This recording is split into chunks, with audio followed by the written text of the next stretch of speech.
mas por que os Sith não treinavam crianças no lado sombrio da força? Como sabemos, os Sith sempre levaram seus aprendizes ao limite físico e psicológico, os testando das formas mais cruéis possíveis e nutrindo a cobiça pelo poder e eventualmente a usurpação do mesmo por meio da traição. Mas você já reparou que não existem Youngling Sith? Afinal, por que os Sith só treinavam pessoas crescidas? O que fazia com que os Sith se recusassem a treinar crianças e jovens? Vem comigo para entender tudo isso agora. Desde os princípios da Ordem Sith, seu característico treinamento sombrio e pesado estava entre um dos principais pilares da organização. Os Sith sempre testavam seus aprendizes das mais diversas maneiras cruéis, alegando que era para fortalecê-los e deixá-los mais próximos do poder ilimitado do lado sombrio. Para isso, eles faziam diversos testes horríveis, como deixar seu aprendiz para morrer, desafiá-lo para um combate, cortar os membros dele, o deixando à beira da morte ou simplesmente querendo prejudicá-lo de alguma maneira. Isso aconteceu diversas vezes ao longo da história, com diversos Lord Sith levando seus aprendizes ao limite de suas capacidades físicas e mentais.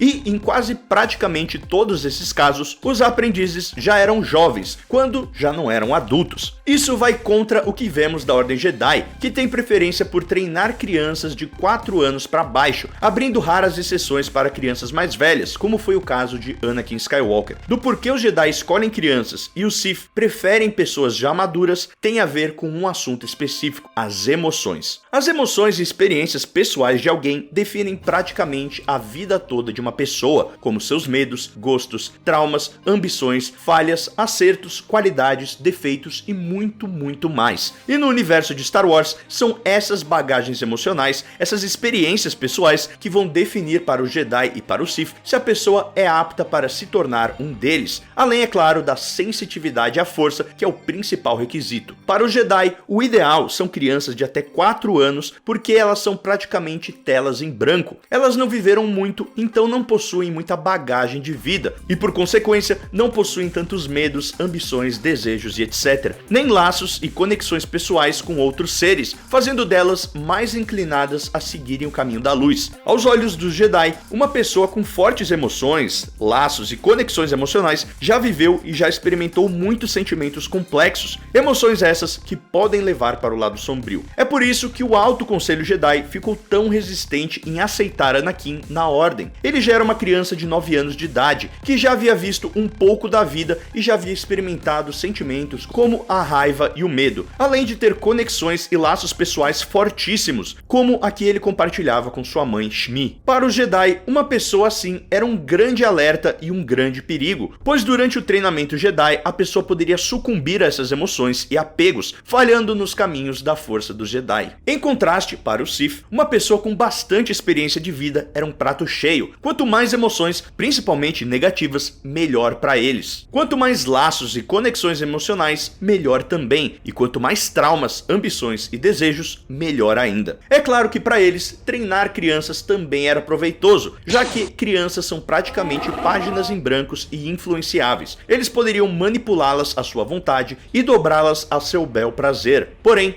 com pessoas mais maduras era menos trabalhoso e mais vantajoso, já que os Sith poderiam usar os laços pessoais, os medos e os desejos do indivíduo a seu favor, para seduzi-los para o lado sombrio e durante o treinamento também, os manipulando como queriam. Afinal, a pessoa já tem experiência de vida e uma certa bagagem, onde carrega seus medos, frustrações, amores e traumas. Então é a isca perfeita para um Lord Sith procurar um potencial aprendiz dentro do interior da alma daquele indivíduo e seduzi-lo para o lado sombrio como bem entender. Outro ponto que fazia os Sith preferirem pessoas crescidas a crianças era o fato de que eles tinham que esperar a criança crescer para treiná-las adequadamente em certas áreas do caminho da força, como por exemplo o combate com sabre de luz e a arte da camuflagem e do sigilo. Uma criança não poderia bater de frente e duelar com Jedi poderosos e adultos, não seria páreo para um. E isso era mais um ponto a favor para que eles treinassem adultos já formados. Porém, como eu disse anteriormente, se uma oportunidade oportunidade única se apresentasse diante deles, os Sith também não negariam treinar crianças em seus caminhos sombrios, como foi na vez de Darth Bane. No caso de Bane, ele viu que todos os Lord Sith de sua época eram fracos, quando os Sith estavam unidos sobre a chamada Irmandade da Escuridão, lutando contra a Ordem Jedi e a República nas novas Guerras Sith no final da lendária Era da Nova República. Para Bane, nenhum de seus colegas Sith era digno de ser seu aprendiz sobre a regra de 2 que ele havia criado. Para ele, todos eram fracos e já haviam sido contaminados pelos ideais da Ordem Sith que ele considerava antiquada demais. Ele precisava justamente de alguém poderoso e que fosse uma tela em branco, que não havia sido influenciado pelos ensinamentos do Sith daquela época. Então, logo após a 7ª e última Guerra de Ruusan, onde a Irmandade da Escuridão inteira foi extinta e sobrou apenas o Darth Bane como o último Sith da galáxia, ele encontrou uma garotinha de apenas 10 anos chamada Rain, que era extremamente poderosa com a força e já carregava medos e traumas, pois já havia perdido pessoas importantes para si. Além disso, ele testemunhou Rain enforcar 2 Jedi adultos através da força, sendo apenas uma criança sem treinamento, apenas talentosa e poderosa nos caminhos da força. Para ele, ela era a pessoa perfeita para continuar sua nova e gloriosa Ordem Sith sob a regra de 2, com sua nova filosofia e seu novo jeito de treinar os Sith, os levando para a clandestinidade até que fosse o momento certo para atacar. E com o tempo, a garotinha Rain se tornou Darth Zana, uma Lady Sombria do Sith que eventualmente derrotou seu mestre Darth Bane e continuou seu legado sombrio para derrotar os Jedi e a República e executar a vingança dos Sith, como Palpatine fez quase 1000 anos depois. Podemos então ver que para os Sith, em certas ocasiões, pessoas maduras eram mais vantajosas, mas em raros casos, crianças poderiam se provar ainda mais fatais e eficazes. E se você curtiu esse vídeo, se liga nessas duas sugestões que vão expandir ainda mais o seu conhecimento em relação ao Sith. Tenho certeza que você vai curtir. Por hoje é isso, te vejo no próximo vídeo e this is the way.